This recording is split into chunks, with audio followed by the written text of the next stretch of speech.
Paulo tomou o pão, deu graças a Deus diante de todos, partiu e comeu. Era uma ceia improvisada, em meio ao caos, mas marcada pela paz e confiança em Deus. Logo depois, o navio naufragou, mas todos os 276 passageiros sobreviveram, exatamente como Deus havia prometido. Eles chegaram à ilha de Malta, onde foram recebidos com bondade pelos habitantes locais. Paulo, ao ajudar a acender uma fogueira, foi picado por uma víbora. Os nativos acharam que ele morreria, mas ele simplesmente sacudiu a cobra no fogo e nada sofreu. Então mudaram de ideia. Agora acharam que ele era um deus. Na ilha, Paulo orou pelo pai de Públio, o principal da ilha, que estava enfermo, e ele foi curado. Outros doentes vieram e também foram curados. Ficaram 3 meses em Malta, sendo cuidados com honra, até embarcarem novamente rumo a Roma. Ao chegar à capital do império, Paulo foi colocado em uma prisão domiciliar. Estava acorrentado, mas tinha liberdade para receber visitantes. Durante 2 anos, pregou o evangelho livremente, ensinando sobre o reino de Deus e sobre Jesus Cristo com toda ousadia. Mesmo preso, Paulo escreveu cartas que hoje fazem parte das Escrituras, aos Efésios, aos Filipenses, aos Colossenses e a Filemão. Nessas cartas, ele não falava como um homem amargurado, mas como alguém cheio de esperança. Aos Filipenses escreveu: alegrai-vos sempre no Senhor. Outra vez digo, alegrai-vos. Paulo sabia que a prisão não era o fim. Seu corpo estava limitado, mas sua mensagem voava livre. Seus escritos alcançavam igreja por todo o mundo conhecido. Seu testemunho inspirava fé, coragem e resistência. Ele estava em Roma, como o próprio Senhor havia prometido, e ali, mesmo algemado, cumpriu sua missão. Não se sabe com exatidão o que aconteceu nos anos seguintes. Muitos estudiosos não acreditam que ele foi libertado por um tempo e que pode ter feito mais viagens. Há indícios de que tinha ido até a Espanha, mas o que se sabe com certeza é que anos depois foi preso novamente em Roma. Agora sobre o cruel imperador Nero, que perseguia ferozmente os cristãos. Durante essa última prisão, Paulo estava sozinho. Seus amigos haviam partido ou sido mortos. Sua cela era fria, úmida e escura, mas ali ele escreveu uma das suas cartas mais comoventes, a segunda carta a Timóteo. Nela ele disse: combati o bom combate, terminei a carreira, guardei a fé. Agora me estava reservada a coroa da justiça, que o Senhor, justo juiz, me dará naquele dia. Pouco tempo depois, Paulo foi levado para fora dos muros de Roma.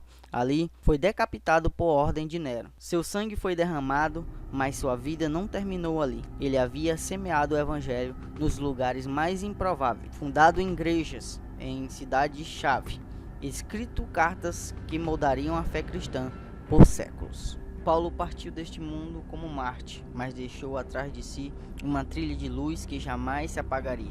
A história humana teve muitos pensadores, líderes transformadores e reformadores, mas poucos homens influenciaram tantos corações, atravessando milênios como o apóstolo Paulo.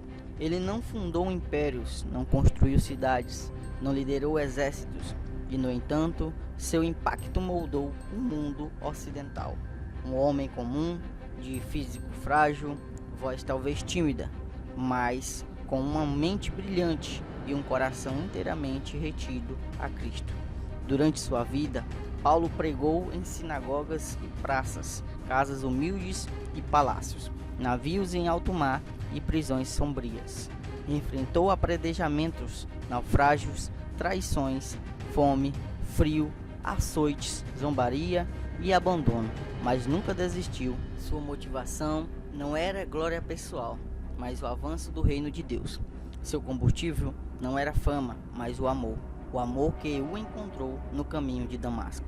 Por onde passou, deixou igrejas, por onde escreveu, deixou doutrina. Seus ensinamentos firmaram os pilares da teologia cristã: a salvação pela graça, a justificação pela fé, a união entre os judeus e os gentios num só corpo, o poder da cruz, a liberdade do Espírito, o fruto do amor, As epístolas de Paulo, Romanos, Coríntios, Gálatas, Efésios, Filipenses, Colossenses, Tessalonicenses, Timóteo, Tito, Filemão são mais do que textos antigos, são cartas vivas que continuam exortando, corrigindo, encorajando e inspirando a igreja até hoje. A igreja de Roma ouviu Paulo, a igreja de Coríntio foi formada por sua pregação, a igreja da Galácia foi confrontada por sua ousadia, a igreja de Éfeso foi edificada por sua perseverança, e a igreja de hoje continua sendo moldada por sua fidelidade. Paulo foi o primeiro grande missionário, quebrou barreiras culturais e linguísticas, levou o evangelho para fora do território judeu e o plantou no coração do império. Ele entendeu cedo que o evangelho não era uma mensagem local, era universal. Não era apenas para os puros ou fortes, mas para todos os que crescem, judeus ou gentios, ricos ou pobres, escravos ou livres. Ele não apenas falou sobre Cristo, ele viveu Cristo. Em suas palavras, já não sou eu quem vive, mas Cristo vive em mim. Ao olhar sua trajetória, vemos mais do que um herói da fé. Vemos um homem quebrantado, fraco aos olhos humanos, mas fortalecido pelo Espírito. Um homem que conheceu a glória de Deus no meio da dor, que teve revelações profundas, mas que também chorou, sentiu solidão e enfrentou dúvidas. Um homem real, que escolheu diariamente seguir até o fim. O legado de Paulo não está apenas em livros ou igrejas, está na coragem de cada missionário que atravessa fronteiras, está no ensino fiel de cada pastor que prega com verdade, está na paixão de cada crente que não se envergonha do evangelho, e sobretudo está em cada pessoa que, como ele, foi alcançada pela graça irresistível de Cristo e decidiu viver não mais para si, mas para aquele que nos chamou primeiro.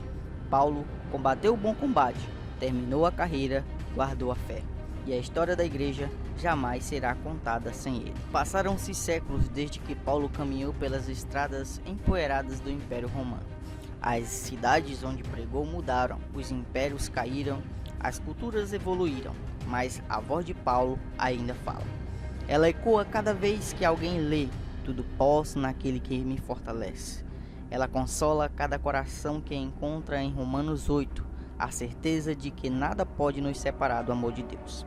Ela desafia toda alma que lê: já não sou eu quem vive, mas Cristo vive em mim. A vida de Paulo nos ensina que Deus pode transformar qualquer pessoa, por mais distante que ela esteja, que ele escolhe os improváveis, levanta os perseguidos e dá propósito aos corações quebrantados, que nenhuma prisão é forte o bastante para calar uma alma cheia do Espírito. Ele foi mestre, pastor, amigo, prisioneiro, teólogo, missionário. Foi muitas coisas, mas acima de tudo foi servo até o fim. E é isso que Deus continua procurando: corações rendidos, pessoas dispostas a dizer, como Paulo: Senhor, que queres que eu faça? Pessoas que não se envergonham do evangelho, que perseveram na fé, mesmo quando tudo diz para desistir. O legado de Paulo não está em monumentos, está em vidas transformadas, está em cada discípulo que lê suas cartas e decide viver para Cristo. Está em cada pastor que prega a verdade, em cada missionário que enfrenta o desconhecido, em cada jovem que escolhe santidade, em cada mãe ou pai que ora pelos filhos, crendo no poder da graça. E hoje nós somos os continuadores dessa missão. A jornada de Paulo terminou, mas a nossa ainda está em andamento.